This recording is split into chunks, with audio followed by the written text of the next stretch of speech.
ইসরায়েলের প্রধানমন্ত্রী Benjamin Netanyahu ইরানের ক্ষেপণাস্ত্র হামলার ভয়ে তার বাপ ট্রাম্পের কাছে ছুটে গিয়েছিলেন বলে মন্তব্য করেছেন ইরানের পররাষ্ট্রমন্ত্রী আব্বাস আরাকচি।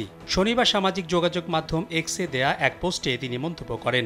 এ খবর জানিয়েছে বার্তা সংস্থা রয়টার্স। ইরানের পররাষ্ট্রমন্ত্রী লিখেছেন, মহান ও শক্তিশালী ইরানি জনগণ বিশ্বকে দেখিয়ে দিয়েছে যে ইসরায়েলি শাসক গোষ্ঠীর কোনো উপায় ছিল না। তারা বাধ্য হয়ে বাপের কাছে দৌড়ে গেছে ইরানের ক্ষেপণাস্ত্রের আঘাত থেকে বাঁচতে। এই সময় মার্কিন প্রেসিডেন্ট ডোনাল্ড ট্রাম্পের উদ্দেশ্যেও করা মন্তব্য করেন আব্বাস আরাকচি। তিনি বলেন, ট্রাম্প যদি সত্যি ইরানের সঙ্গে একটি পারমাণবিক চুক্তি করতে চান তাহলে তাকে আয়াতুল্লাহ আলী খামিনির প্রতি অসম্মানজনক ও অগ্রহণযোগ্য ভাষা পরিহার করতে হবে। খামেনির কোটি কোটি হৃদয়স্পর্শী অনুসারীদের অনুভূতিতে আঘাত করা বন্ধ করতে হবে।